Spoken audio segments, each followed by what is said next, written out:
Eu queria compartilhar com vocês, fazer uma revisita de um trecho da palavra que nós vimos lá atrás em... Obrigado. Na verdade, foi o primeiro culto de 2018, nós vimos esse texto, e eu queria compartilhar eles com vocês, porque eu acho que nesse momento de caminhada tem muito a ver até com essas músicas que a gente acabou de cantar, né? E o tema que eu estou dando é esse, um convite a uma vida mais profunda, amém? E eu queria convidar vocês à leitura de Ezequiel 47. Nós vamos trabalhar em cima dos versículos de 1 a 12, nós vamos ler agora até o 9.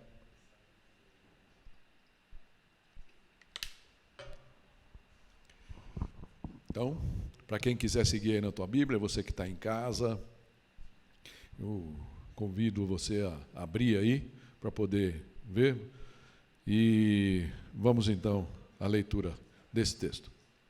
Ezequiel 47, a partir do versículo 1, diz assim: O homem levou-me de volta à entrada do templo, e vi água saindo de debaixo da soleira do templo, e indo para o leste, pois o templo estava voltado para o oriente.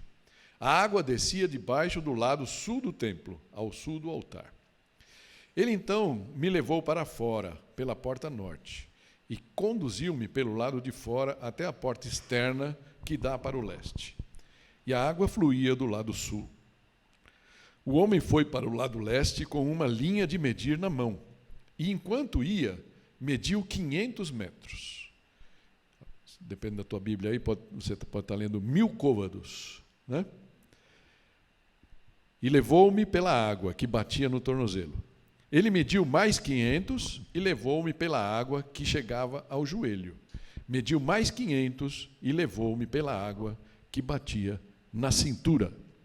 Mediu mais 500, mas agora era um rio que eu não conseguia atravessar, porque a água havia aumentado e era tão profunda que só se podia atravessar a nado.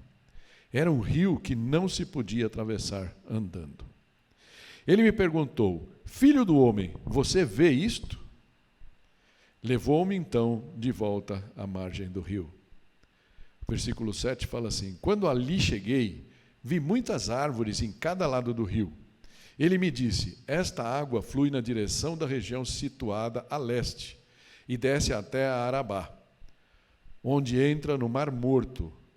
Quando deságua no mar, a água ali é saneada. Por onde, versículo 9, por onde passar o rio, haverá todo tipo de animais e de peixes, porque essa água flui para lá e saneia a água salgada, de modo que onde o rio fluir, tudo viverá. Amém? Amém. A relva murcha, cai a sua flor, mas a palavra do Senhor permanece para sempre. Amém? Amém. Então, que o Senhor possa nos conduzir nesse convite. Eu não sei quanto a você, mas eu sou tentado a achar que todo cristão, né, anseia por uma caminhada mais profunda com o Senhor. Amém? Não sei se é o que o teu coração te diz, mas por uma experiência mais profunda da graça de Deus sobre a nossa vida, por uma manifestação mais profunda do perdão de Deus.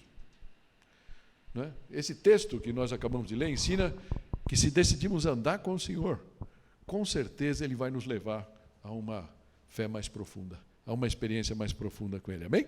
Então, queria começar tendo um pequeno pano de fundo de quem era esse escritor, esse profeta, Ezequiel, né? E que lições dessa visão. Logicamente nós estamos falando de uma visão, até antecipando um pouco o que deveria falar lá na frente, né? Ezequiel tem uma visão a partir do capítulo... Bom, tudo bem, vou chegar lá, né? Senão vou tirando a graça. Então, quem era esse Ezequiel aqui? Primeiro que era um jovem, quando ele começou. Ele era filho de um sacerdote, e, portanto, ele era da linhagem sacerdotal. Sacerdote não era no tempo judaico, até hoje não é, né? Mas naquele tempo, ainda mais no Antigo Testamento, não era assim você falar, eu vou estudar para ser sacerdote, né? Falar assim, eu venho de uma família assim, mas eu vou estudar para ser sacerdote. Não, você tinha que ser de uma linhagem, né? Você tinha que ser levita, tinha que ser da tribo de Levi, e ainda por cima da linhagem de Arão, né? Então, esses eram os sacerdotes. Então, o Ezequiel era dessa linhagem, ou seja, era uma turma, não era um rapaz qualquer. E, provavelmente, para poder ser sacerdote, os caras tinham que ter um conhecimento amplo de vários temas, né? E quando eles tinham 30 anos é que eles podiam começar o ministério. Então, até os 30 anos, eles estavam estudando tudo mais para chegar lá, para poder exercer o sacerdócio. Tinha que saber de culinária, tinha que saber de medicina, tinha que saber de um monte de coisa, né? Porque até, por exemplo, lembra aquelas histórias da Bíblia, quando Jesus curava um leproso, por exemplo? O leproso tinha que...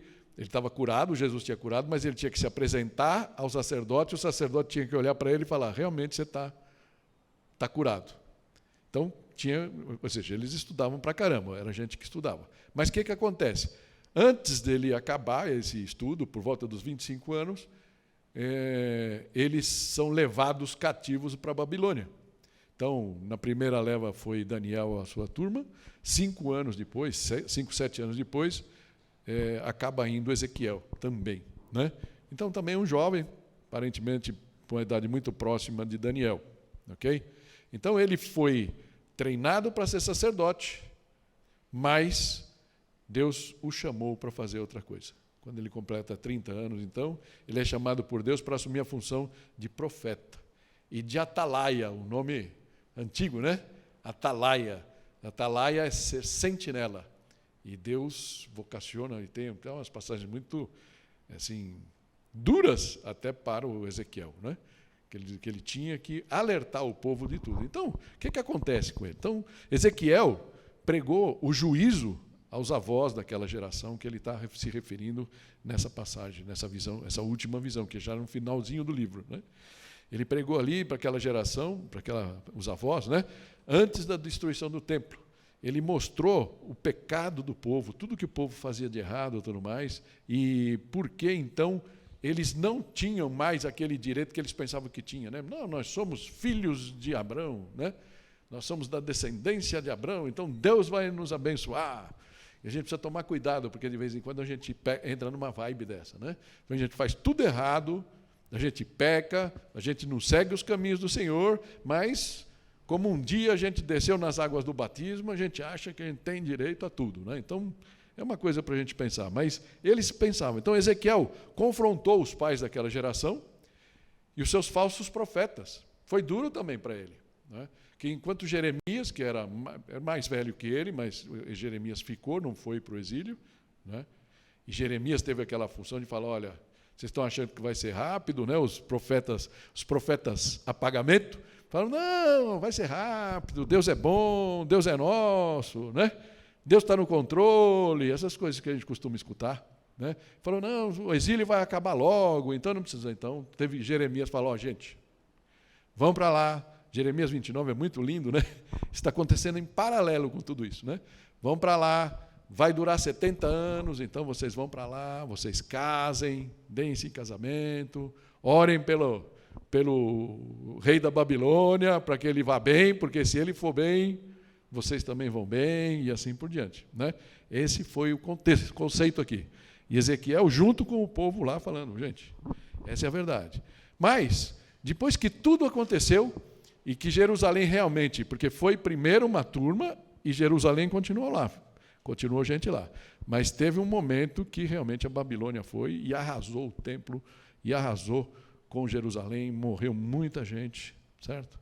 Então, o papel de Ezequiel muda, ele perde a sua esposa amada, né? E é tido como um exemplo vivo, é até duro a gente falar isso, né? Mas Deus quis mostrar para Ezequiel o quanto é a dor que ele tinha, né? Para que ele se compadecesse do povo. E ele sofreu essa perda, e aí ele teve mais esteve mais preparado para confortar o povo, né? Então, tanto os pais quanto os filhos trazendo promessas de restauração, né? Então, antes disso, ele fala no capítulo 10 lá, a saída da glória de Deus do templo, né? Esse templo não vale mais nada, porque Deus foi embora. Mas lá, depois, no versículo 37, ele vai falar dos ossos secos, né? Certo? Da restauração dos ossos secos, e aí começa esse processo de confortar e preparar o povo. Esse texto que a gente leu está nessa parte aqui, né? Dos versículos 40 ao 48, ele serve então para renovar a esperança do povo. O que acontece nesses capítulos? Se um dia você olhar, você vai ver que vai falar do novo templo, Deus vai dar para ele tudo lá, os tamanhos, as medidas, o quarto, o ambiente, todo um templo, né? E aí depois ele vai chegar nesse ponto das águas, e o capítulo 48, o próximo, ainda vai falar, olha, tributal fica nesse espaço, tributal, todos os limites. Mas o que acontece? Isso na prática nunca aconteceu. O povo voltou, fizeram um outro templo, né, de Neemias, de Esdras, mas nunca foi com essa conformação aqui. Nem o templo de Herodes, que depois foi o templo mais, né, quando Jesus veio, no tempo de Jesus, tinha lá o templo de Herodes. Herodes deu um banho de loja no templo, né, para ele ficar bonitão, para ele ganhar o povo, né, fazendo aquele agrado ao povo. Não teve essa conformação. Então, fica muito claro aqui que isso foi realmente, digamos, uma visão de um ideal, visão de um templo ideal, de uma Jerusalém ideal, que foi muito útil para confortar o povo e dar gás para o pessoal voltar. Mas que talvez alguns estudiosos falam que isso aqui talvez vá acontecer no milênio, né? Que esse seja o templo que será construído no tempo que Jesus estará reinando na vida, pelos 1000 anos. Amém? Isso fala do milênio. O que isso tem a ver conosco, né? Há lições dessa visão, desse que a gente acabou de ler, desse rio que nasceu do nada e foi crescendo para nós hoje. Eu trouxe aqui essa palavra do Bruce, F.F. Bruce. Se quem quiser um comentário bíblico bem facinho de usar, acho que é o comentário mais grosso que eu tenho. Ele é baixinho assim, mas é até difícil de vez em quando de abrir, então é feito pelo Bruce. É legal porque ele comenta a Bíblia inteira, né? E ele faz esse comentário com relação a Ezequiel 47. Ele fala, para o cristão, o rio de Ezequiel serve como um símbolo adequado, uma metáfora da vida do Espírito, eu estou colocando Espírito Santo, logicamente, né? Tá? Que o Evangelho oferece como um presente gratuito de Deus a todo aquele que crer e buscar uma vida mais profunda. Amém? Então, essa metáfora que eu queria usar com vocês, né? Então, resumindo isso que o Bruce falou, será que a gente pode ler junto aí? O rio de Ezequiel é uma... Espera aí que eu me perdi. Voltando, volta a fita. Né? O rio de Ezequiel é uma metáfora da nossa caminhada com Deus. Amém? É muito fácil da gente ver isso, né? Muito fácil da gente ver. E eu queria explorar isso com vocês, como isso acontece, trazendo aqui só um pano de fundo de 3 coisas com relação a esse rio. A fonte, o curso desse rio, tá? Que envolve a força dele, né? E a direção dessas águas, desse rio. E, por último, a função desse rio. Por que esse rio é colocado nessa visão? E aonde esse rio volta a aparecer na Bíblia. Amém? É isso que eu queria que a gente analisasse. Então, começando aqui pela fonte. Então, os primeiros versículos, aí, o versículo 1, vai falar assim: o homem levou-me de volta à entrada do templo, e aí deixa eu explicar uma coisa. Se você pegar, depois vai ver lá, desde o versículo, capítulo 38, do 40, não sei, não me lembro exatamente qual, aparece um anjo, né? Ele fala de um anjo, um homem que parecia que era de metal, ele parecia que era de bronze, né? Devia ser reluzente. E é esse homem, que, portanto, era um anjo, né? Um ser angelical, um ser celestial, vamos falar assim, que vai seguindo e vai acompanhando Ezequiel em toda a visão que ele tem. Tá? E por isso ele fala aqui, o homem levou-me de volta à entrada do templo. E vi água saindo debaixo da soleira do templo e indo para leste, pois o templo estava voltado para o oriente. E aí ele fala, a água descia debaixo do lado sul do templo ao sul do altar. Ou seja, a gente pode dizer que a vida, né, se a gente pensar que essa água, esse rio, representa a vida, porque a água representa a vida, né? Por exemplo, eu que fiz jejum aí algumas semanas atrás, dizem que, por exemplo, você pode ficar sem comer muitos dias. O teu corpo vai buscando energia e tudo mais. Mas se você ficar mais de 3 dias sem beber água, ou seja, dificilmente você vai sobreviver, né? Portanto, água é vida. Água é fundamental, né? E na Bíblia ele tem essa conotação também, de vida. Amém? Tá? E aqui também tem essa conotação. Então, a vida começa no trono. Tudo começa no trono, na verdade. Tá? E é diante do trono que essa jornada começa. A nossa jornada de fé. Ela precisa começar ali. Então, consagração significa renúncia. E eu queria, então, aqui, ó, a fonte desse rio é o próprio Deus, ok? Nossa jornada começa no altar, com a consagração da nossa vida a Ele. Amém? A gente acabou de ler, eu me entrego. O que a Neide falou aqui, de estar lá, de pura entrega, mergulhar fundo no rio, né? É isso que está falando aqui. Então, começa com essa consagração da vida pessoal. Então, o que é essa consagração? Significa uma renúncia. Renúncia das nossas coisas, que cada momento nós somos tentados a colocar em primeiro lugar. Na verdade é isso, né? Todo tempo eu penso em colocar, sem querer, eu estou colocando algo na frente de Deus, na minha vida. Foi assim com Abraão, foi assim com Moisés, foi assim com Davi, foi assim com vários homens. Bom, Paulo, vamos deixar Paulo de lado, né?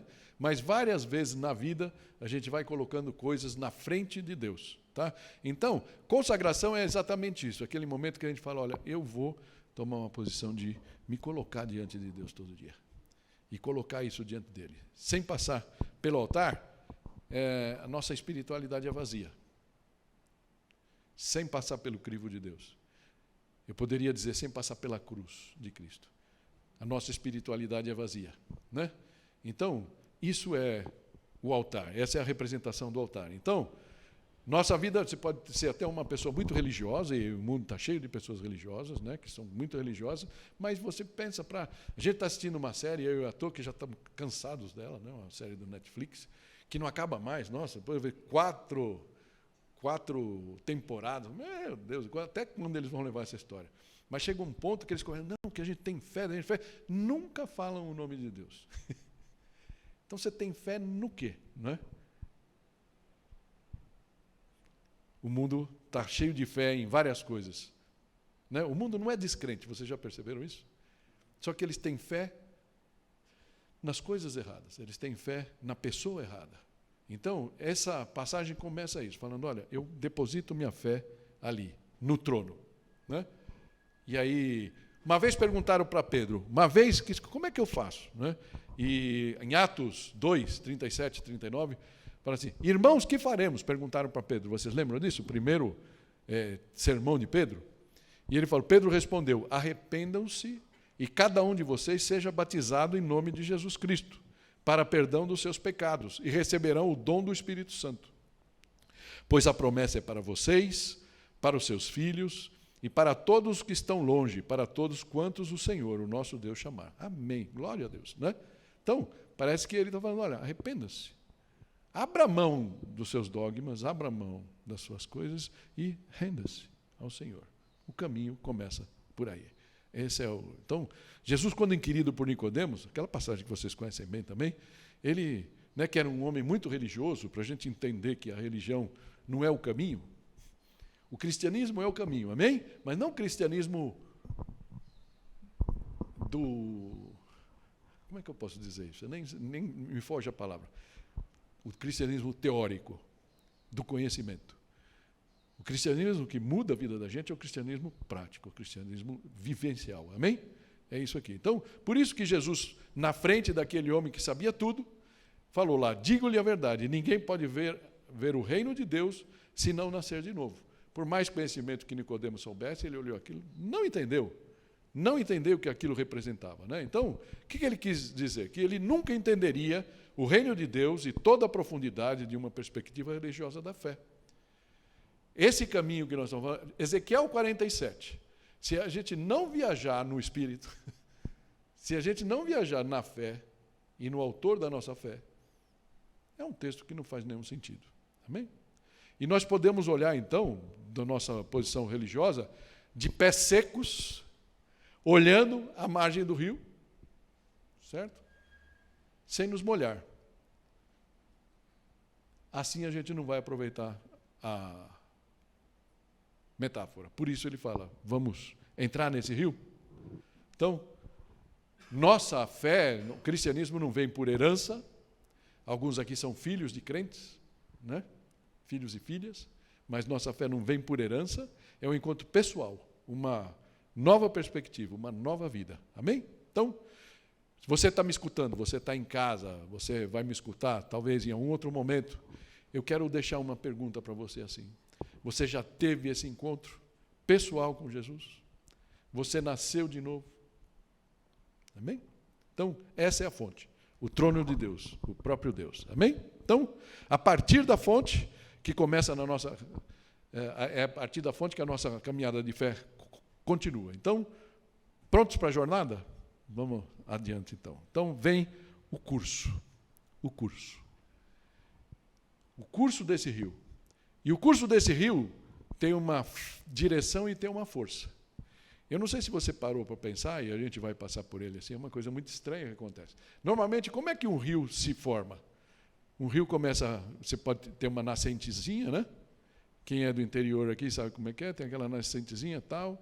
Mas o que acontece? Ela vai indo pela terra, ela vai abrindo o caminho, e a menos que tenham outras nascentes, certo? Afluentes que joguem mais água ali, a tendência é que ela se perca ou fique sempre mais fraca e não mais forte, não é isso? Então, é interessante a gente pensar nisso. Esse rio é um rio diferente, porque esse rio vem do próprio Deus, amém? Ele começa com um fiozinho e ele vai aumentando. E essa força ninguém pode parar. E eu fico pensando no que aconteceu com a igreja ao longo do tempo, não é? Muitas pessoas, e eu sempre falo do risco que a gente está correndo, mas é um risco calculado, né? É um risco que a gente sabe que Deus está sempre conosco. Alguém quer mudar o curso desse rio, mas não consegue, porque a força de Deus é maior do que qualquer um, amém? Por isso a igreja sobrevive até hoje, com todos os problemas que ela teve ao longo do tempo. Essa é a nossa garantia. Versículo 1, né, já fala para a gente qual é o curso desse rio. Quando ele fala lá, via água saindo de debaixo da soleira do templo e indo para o leste, pois o templo estava voltado para o oriente. Ou seja, então, oriente é leste, né? Certo? O meu leste é diferente do de vocês, né? E agora? Quem está no templo? Não importa, ele está indo ao leste. Eu vou mostrar no mapa para a gente entender melhor. Ele, então, me levou para fora pela parte norte, pela porta norte, e conduziu-me pelo lado de fora até a porta externa que dá para o leste. É interessante a gente pensar, porque alguns capítulos antes vai falar que a glória de Deus voltou, acho que é o capítulo 43. A glória de Deus voltou, e ele entra por essa porta, a porta oriental, e aí essa porta é selada, ninguém pode mais passar por ali, ok? Mas, então, essa porta que dá para o leste, e a água fluía do lado do sul da porta. Então imagina se a porta lá tem o lado sul, mas ela está indo para leste, né? O rio corre para lá. Só para você ter uma noção ali, fica difícil de ver, né? Quem está em casa só imagina, mas esse aqui nesse morro aqui está Jerusalém. Deixa eu ver se dá, né? Dá para? Não dá, não dá para ver. Hã? Jerusalém está ali em cima, certo? Em cima, no Planalto, vamos dizer assim. Tá? E é um caminho mais ou menos de uns 70 e poucos quilômetros até você chegar ali na beira do Mar Morto. Para cima está o Jordão, o Rio Jordão, o Vale do Jordão. Tá? E aqui, esse mar é o mar que é paradão, né? Morto. E eu vou explicar depois um pouquinho mais dele mais para frente, ok? Então, só para você ter. Então, nesse desenho aqui, a gente consegue entender um pouco melhor. Ele está ali em cima, né? Ele tem aqui, Mar da Galileia, lá em cima, onde Jesus investiu boa parte do ministério dele, né? Em volta do mar, várias histórias que tem com os discípulos ali, de curas e tudo mais. E aí tem essa depressão, que é o Rio Jordão, onde João Batista batizava e tudo mais, até que tudo vai desembocando nesse grande lago aqui, que na verdade é chamado de mar, o Mar Morto. O que acontece com o Mar Morto? É o lugar mais,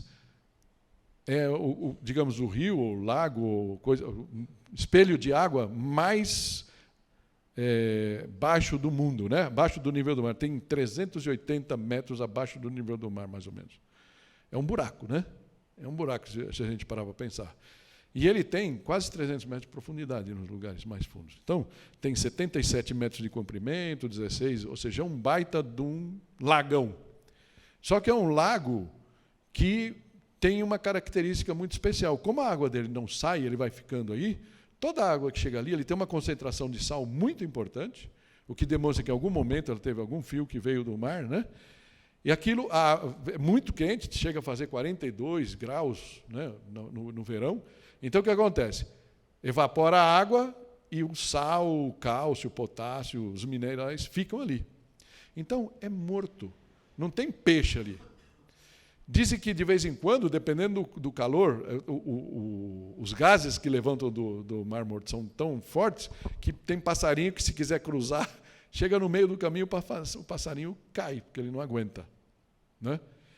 E é interessante, lógico, a turma, como turismo, a turma pega outras coisas, né? Isso que é muito legal. Você tem várias fotos no Google, você vê o pessoal flutuando lá, né? Porque você não vai conseguir mergulhar ali de jeito nenhum. Tá? Então, esse é o ambiente aqui. Então, o que acontece? Esse rio nasce no templo, em Jerusalém, e o curso dele é no sentido da região do Mar Morto. Ok? Então, é isso que vai. Isso é a nossa jornada aqui. Uma vez entendido, por quê? Viu aquela pergunta que o anjo fez para Ezequiel? Você vê isto? É isso que eu queria que você visse, para que você possa captar o conceito que a gente está aqui passando. Amém?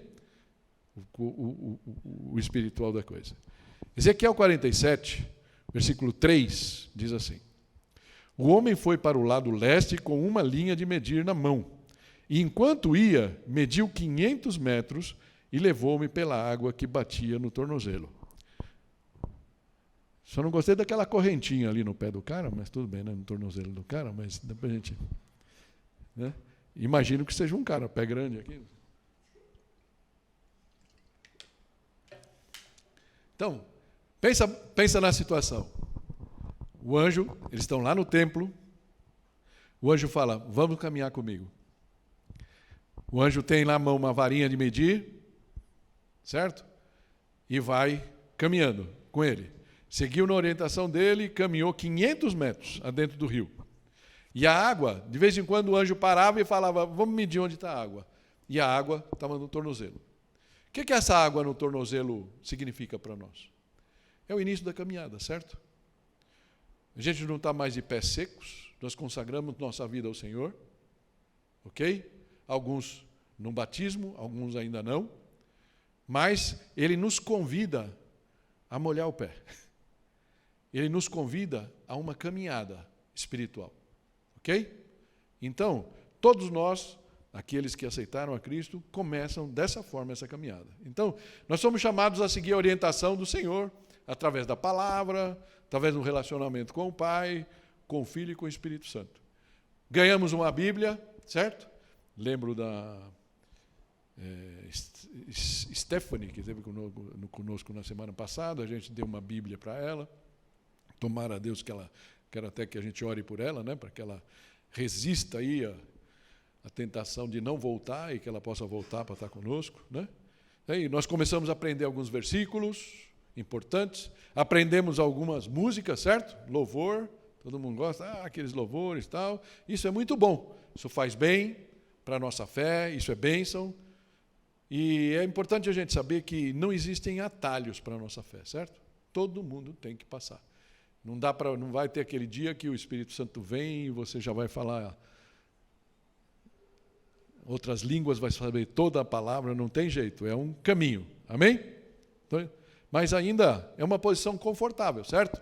Ali a gente está com o pé embaixo, temos total controle, a gente olha, a gente vê o corpo inteiro, né? Porque a água, nesse sentido, ela tende a ser transparente. Então, será que é só isso que a nossa fé pode proporcionar? Algumas pessoas gostam, né? E acabam ficando só nessa coisinha. Alguns preferem ficar por aqui. Mas o que a palavra nos fala? Eu queria chamar a atenção de vocês, primeiro, nesse texto aqui. Ele fala, levou-me pela água. Amém? Na NVI a gente não consegue perceber isso direito. Mas algumas outras versões, a nova tradução na linguagem de hoje, por exemplo, fala, ele me fez atravessar o rio ali. Certo? E a água chegou aos meus tornozelos. Então, o que eu queria chamar a tua atenção? Deus não nos larga na água, amém? Eu aceitei a Cristo e não aconteceu nada, Ele me largou aqui na água. Não, Ele nos leva através da água. E isso, gente, faz toda a diferença, amém? Como eu disse, não existem atalhos na jornada da fé. Eu gosto muito de pensar que aqui, naquele momento que está mais difícil na nossa vida, é aquele momento que Deus nos carrega.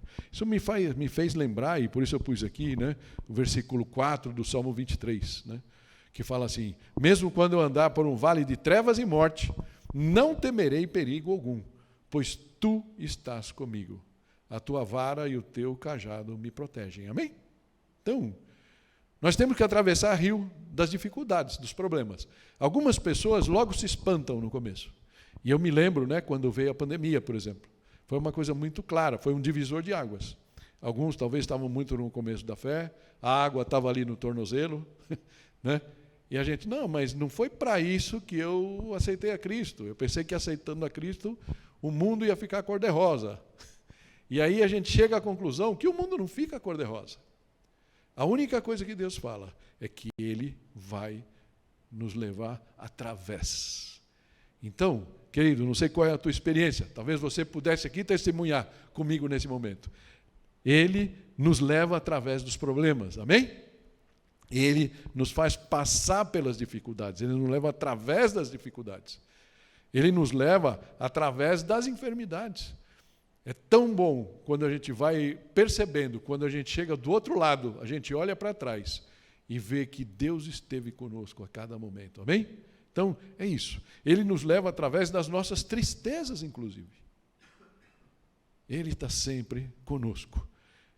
Lembrei também um salmo que eu não vou projetar aí, mas lembra do Salmo 30, né, que fala lá, o choro pode durar uma noite, mas a alegria vem pela manhã. Amém?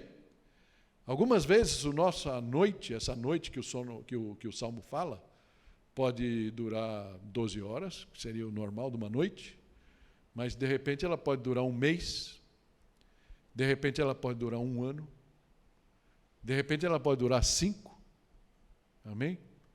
A gente não sabe, mas é importante que a gente saiba disso, uma vez que nós estamos no caminho com Cristo, a alegria vem, amém? Podemos escutar um amém, um aleluia? Aleluia, não é? A alegria vem, tá? Mas nós aprendemos que Ele vai estar conosco, conduzido através dali, ok? Então, água nos tornozelos é bom, mas não é o bastante. Não é o bastante. É muito cômodo, a gente está no controle. Quando a gente está nessa posição, o que acontece? Nessa posição é muito fácil da gente reclamar, da gente se invocar. Porque o irmão não me cumprimentou. Quantas vezes a gente escutou isso aqui? Porque o horário do culto não termina, o pastor começou a falar, não para mais. Porque não tocaram as músicas que eu gostava, mudaram o repertório, eu já não me sinto mais identificado com essas músicas que a turma toca. Não é? A irmã tal me falou um negócio, eu fiquei muito chateada e... Não é? Essas coisas acontecem com a gente quando a nossa fé está ali na altura do tornozelo, amém? Então, sei lá, é aquele negócio assim, de repente, quem sabe o culto de uma outra igreja seja melhor, Quem sabe a escolinha das crianças seja mais adequada. Ainda posição confortável de baixo envolvimento.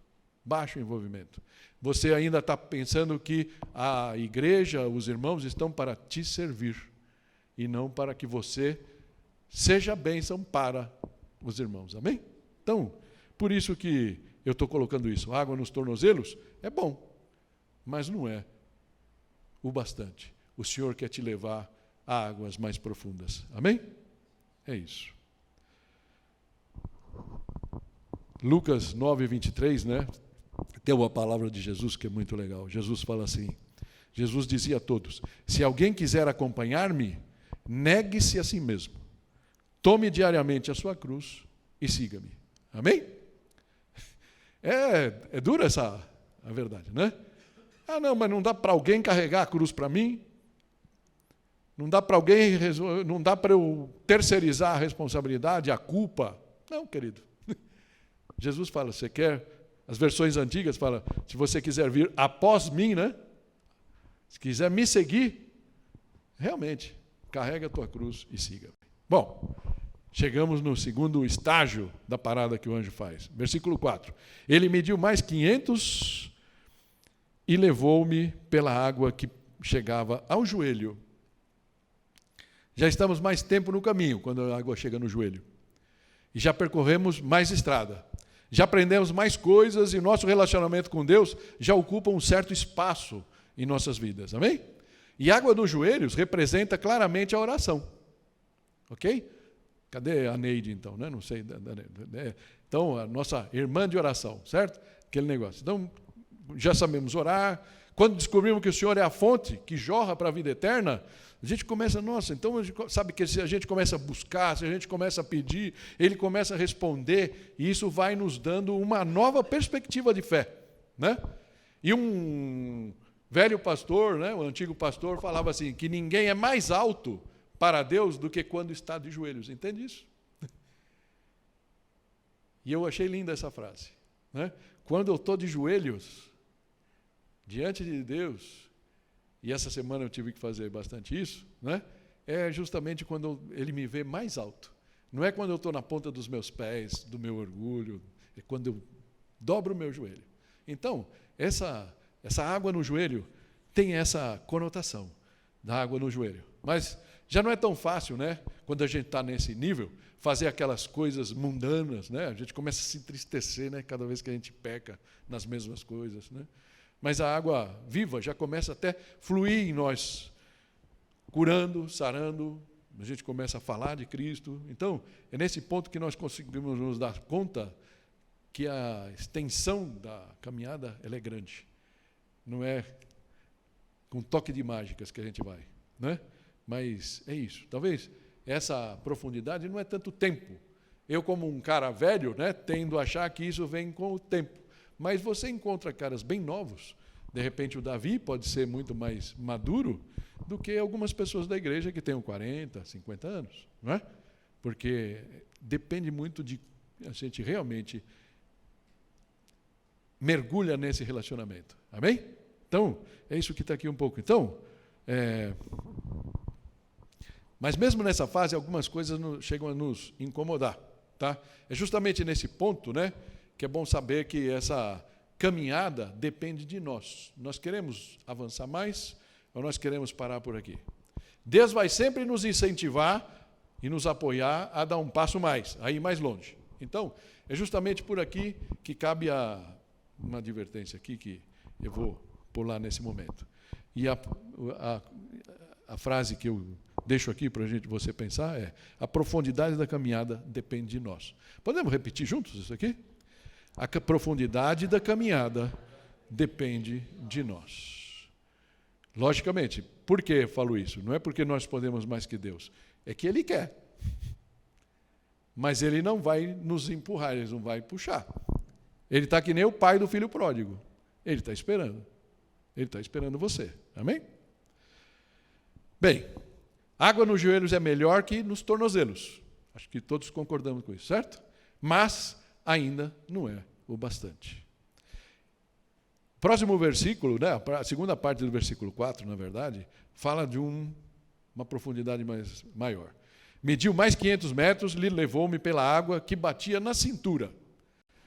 500 metros mais, uau, ele já andou bastante, né? E a água chega na cintura. Essa é uma profundidade onde estamos envolvidos pela... Lembra lá do mar, do rio que você entrou? Quando a água está na cintura, se você vacilar, já começa, você já não tem tanto controle da situação, né? Mas lógico, você ainda está firme ali, tá? Então, o rio ali, a água, já exerce uma influência sobre você, sobre os nossos movimentos, os teus movimentos. Interessante que nessa fase é comum nós estarmos ajudando, discipulando. A gente começa então a própria moça aqui, né, com uma criança ali, mas lógico, isso é só simbólico.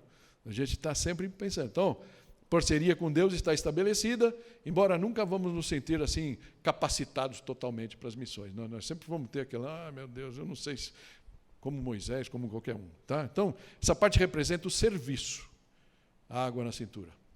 A vontade de servir, de ser útil para a obra do Senhor, ok? Então, de ser um vaso de bênção, um vaso de honra, ser usado realmente pela casa do Senhor, ok? Começamos a olhar e querer participar do plano de Deus e ganhar novas pessoas, nos alegrar quando vem uma pessoa nova, quando alguma pessoa nos visita, quando a gente pode alcançar uma pessoa e convidar. Então, começamos a desfrutar das bênçãos e da alegria de fazer parte desse movimento, de restaurar vidas para Cristo. Amém? Então, essa, podia dizer que é uma profundidade mínima que o Senhor espera que nós cheguemos. A gente pode dizer assim. Mas, o que eu queria dizer para você é assim. Água na cintura é bem melhor do que água nos joelhos. Mas o Senhor ainda tem mais para nós. Amém? Você quer mais do Senhor na sua vida? Ou está muito confortável onde você está?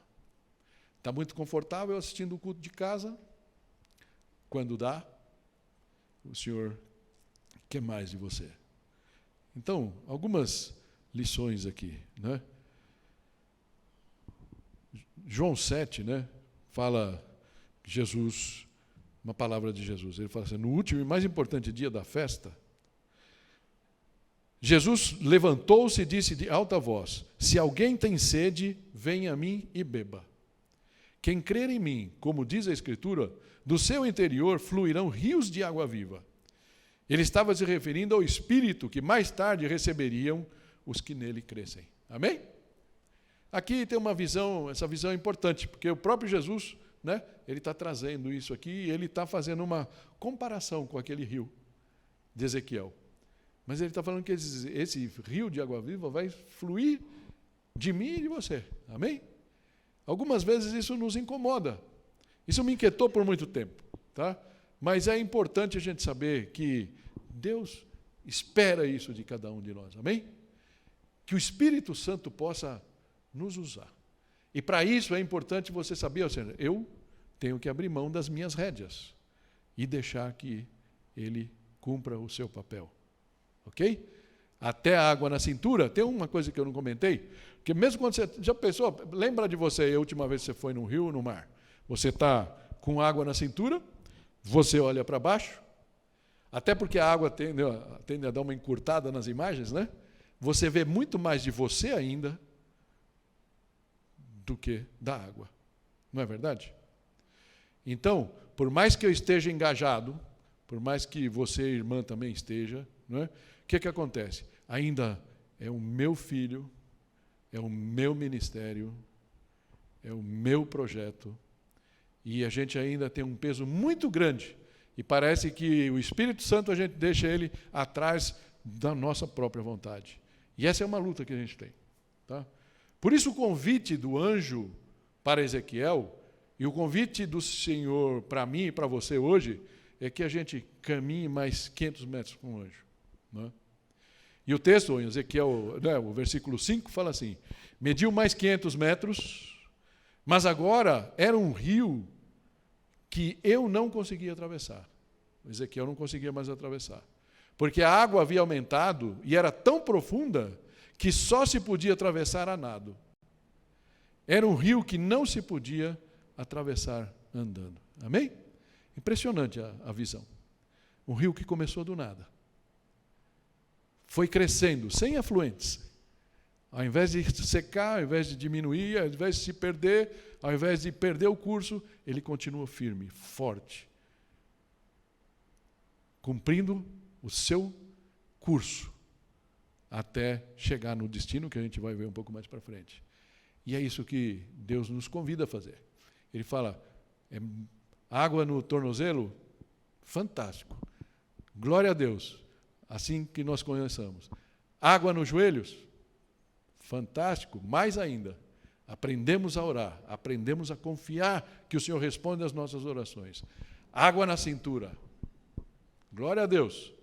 Aprendemos a servir. Aprendemos a estar na dependência do Senhor para muitas coisas.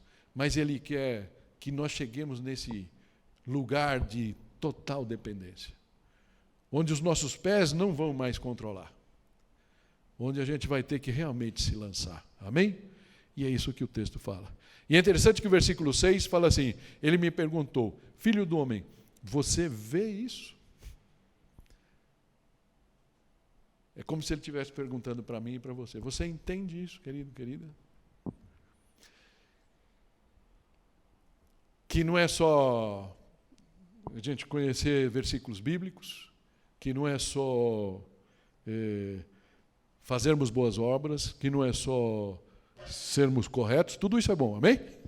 Tudo isso é bom.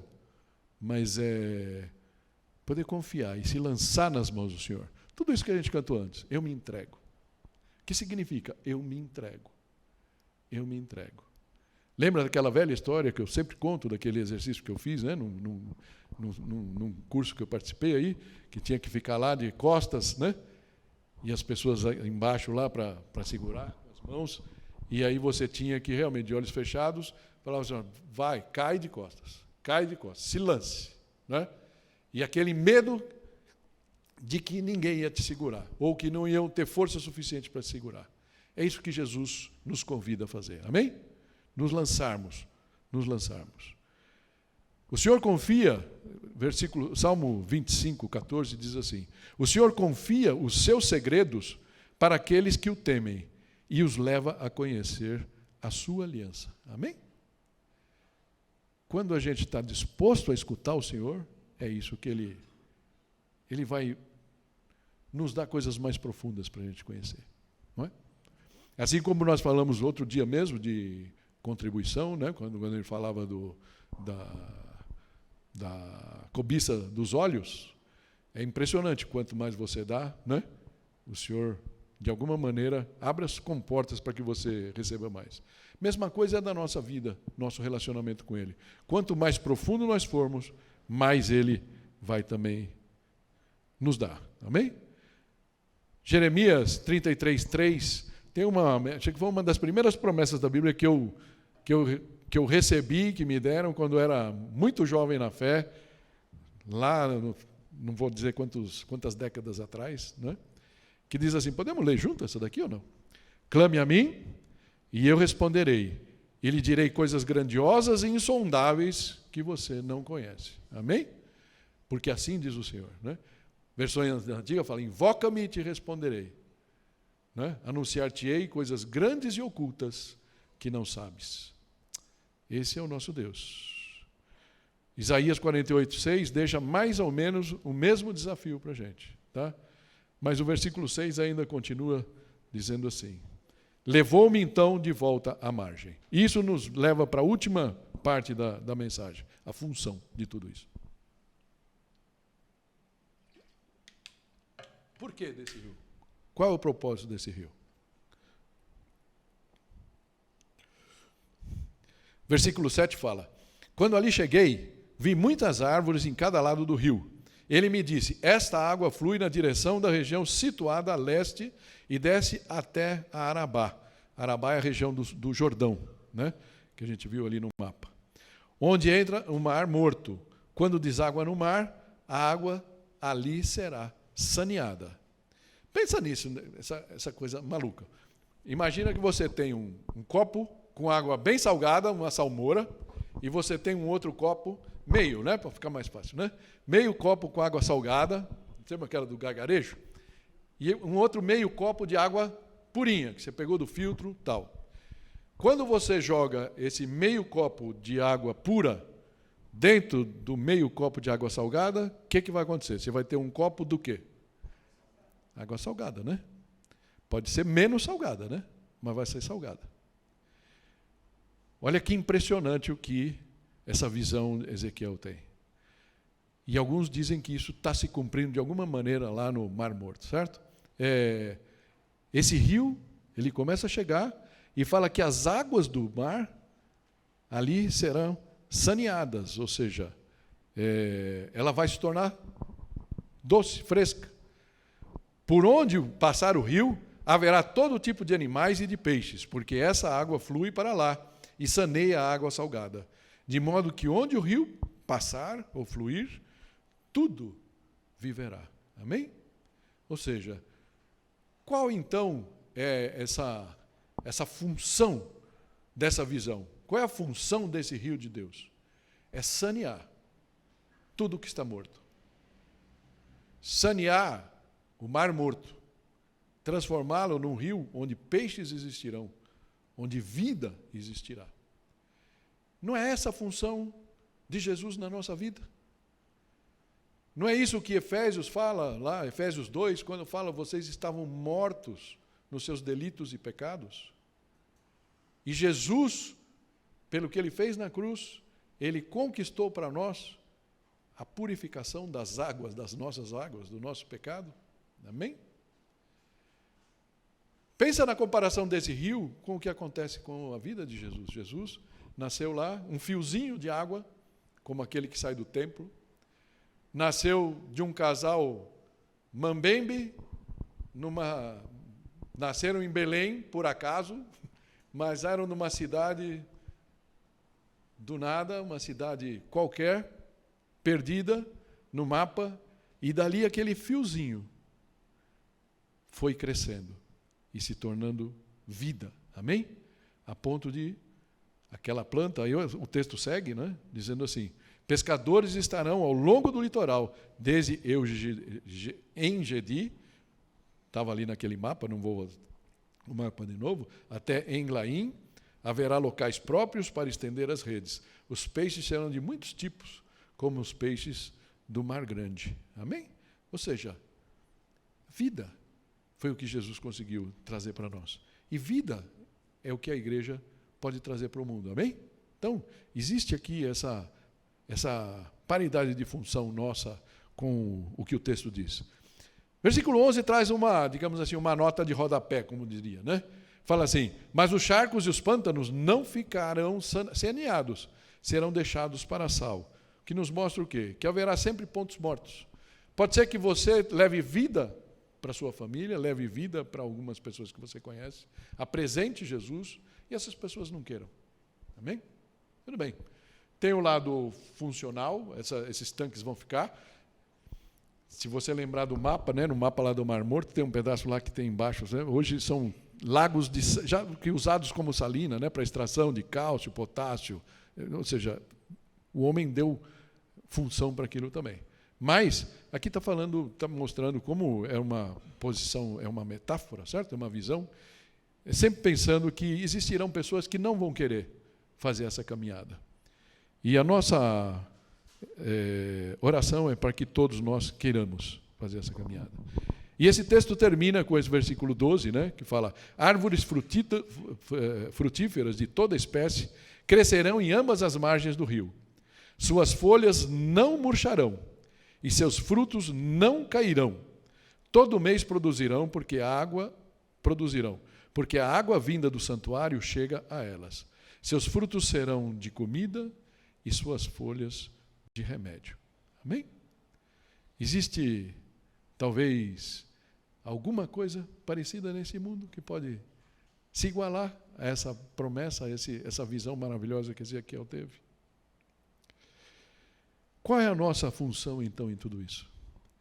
É sermos, de alguma maneira, dentro das nossas limitações, mas se nós conseguirmos mergulhar nesse rio de Deus, sermos instrumentos de cura, instrumentos de vida. Amém? E aí você pode ainda pensar, mas isso é uma coisa do Antigo Testamento que não tem nada a ver com a gente, né?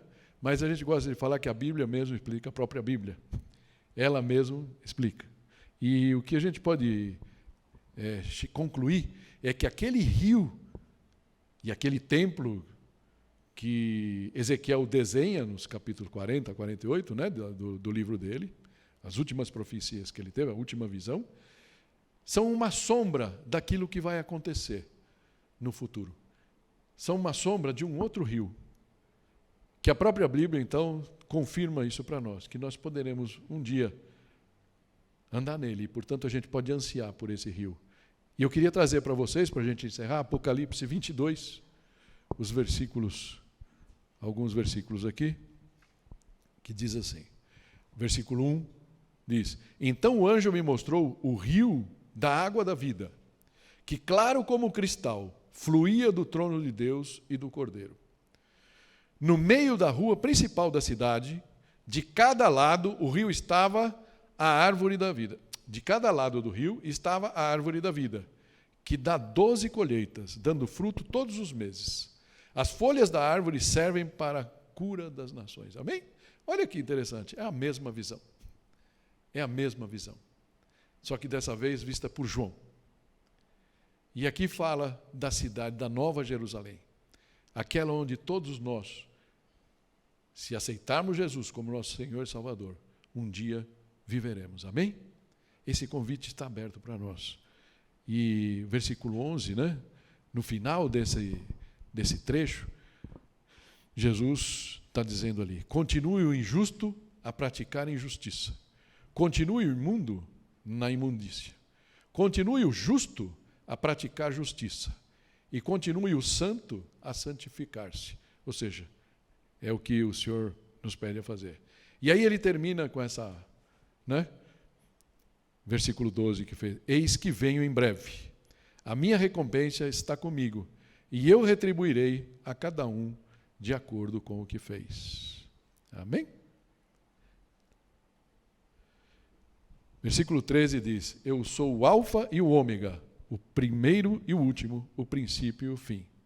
Felizes os que lavam as suas vestes, para que tenham direito à árvore da vida, e possam entrar na cidade pelas portas. Amém? Amém. Esse é o processo que a gente tem que viver. E é o processo que eu queria deixar para vocês. E a pergunta que eu faço, primeiro, você já deu esse passo de fé? Chama João, vem, né? Como você tem andado? Será que você está do lado de fora do rio, de pé seco? E o Senhor está te chamando para se consagrar diante dele? Será que você está com seus pés com água até o tornozelo? Você já conhece alguma coisa da fé, mas está muito confortável e, portanto, você fala, quero manter as opções em aberto.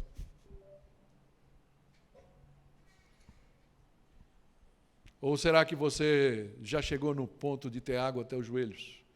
Você já tem dobrado o seu joelho, tem demonstrado a sua altura para Deus, quando você está ali de joelhos? Será que você quer dar o passo para a água até a cintura, onde você pode servir ao Senhor, pode servir aos irmãos, servir na igreja, pode ser bênção? Mas o convite que Ele quer deixar para você nessa manhã é que Ele quer abrir para você a caixa de ferramentas celestiais.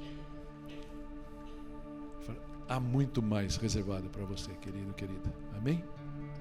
Queria convidar você a fechar os teus olhos nesse momento para que a gente orasse.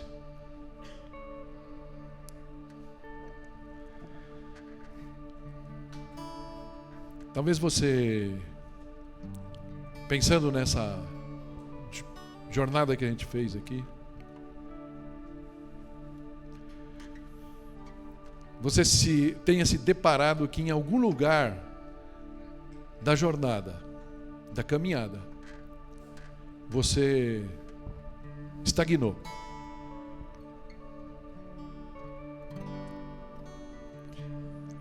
Talvez você tenha olhado para as opções, tenha olhado ao seu redor, tenha falado, mas eu ainda não gosto disso, não gosto daquilo. Eu queria que você, nesse momento, escutasse o chamado que o Senhor faz a você. Lembra do versículo que nós lemos? Ele falou, se você quiser me seguir, se você quiser me acompanhar, andar após mim, tome a sua cruz a cada dia. Interessante isso. Não é uma vez por todas. Nós precisamos lembrar da nossa cruz todos os dias. O mundo é muito atrativo. Os convites de outros ídolos também. E eles são muitos. Mas o Senhor Jesus nos promete que aqueles que quiserem andar com eles, aqueles que se curvarem a Ele ajudará a cruzar o rio, a andar através do rio, através das suas tristezas, as suas dificuldades, os seus problemas, os seus desafios. E Ele quer te ensinar a ser um verdadeiro vitorioso na presença dEle. Amém?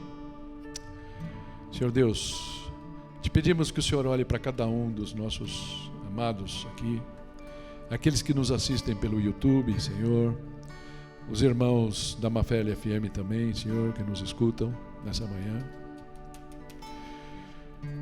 Que o bálsamo da tua graça possa chegar a cada coração.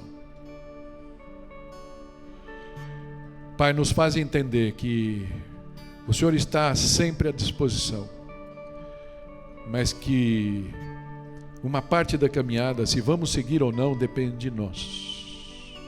O Senhor nos dá todos os elementos para que isso aconteça. Então, nesse momento, ó Pai, cria em nós essa sede santa de te buscar mais. Cria em nós essa fome santa de querer nos alimentarmos mais de Ti. Para que quando Jesus volte, Ele nos encontre como servos que não deixaram de trabalhar. E a promessa dEle é que nesse dia Ele vai nos servir. Ele vai mandar que nós nos sentemos e Ele vai nos servir. Porque Ele saberá todos aqueles que serviram Ele durante todo o tempo. Senhor, que todos nós aqui possamos entender que nós estamos numa jornada. Nós não estamos numa carreira de uns 100 metros rasos, ó Pai. A nossa vida contigo, o nosso relacionamento contigo é uma maratona, Senhor. Que esse texto de Ezequiel 47 possa nos estimular, Senhor, para seguir cada vez mais. O convite teu está lançado para que sigamos andando nesse rio. Para que quando a gente chegar lá embaixo, na fonte, ó Pai, nós possamos desfrutar da árvore da vida, desses peixes maravilhosos. Que nós possamos ajudar-te, Pai, a servir esses peixes a quem precisa. Tudo isso nós te entregamos, ó Pai, e nos colocamos nas tuas mãos, em nome de Jesus. Amém. Amém. Obrigado por ter assistido este vídeo. Se você ainda não nos conhece, não nos segue, eu gostaria que você se inscrevesse no nosso canal da Aliança da Vila, no YouTube. Também pode nos seguir no Instagram, no Facebook. E vai aparecer aí na tela, né, novas sugestões de vídeo, novas mensagens para que você possa ser edificado. Que Deus te abençoe, que Deus possa falar ao teu coração a cada dia. Não deixa de deixar seu like aí, que é bastante importante para nós. Amém.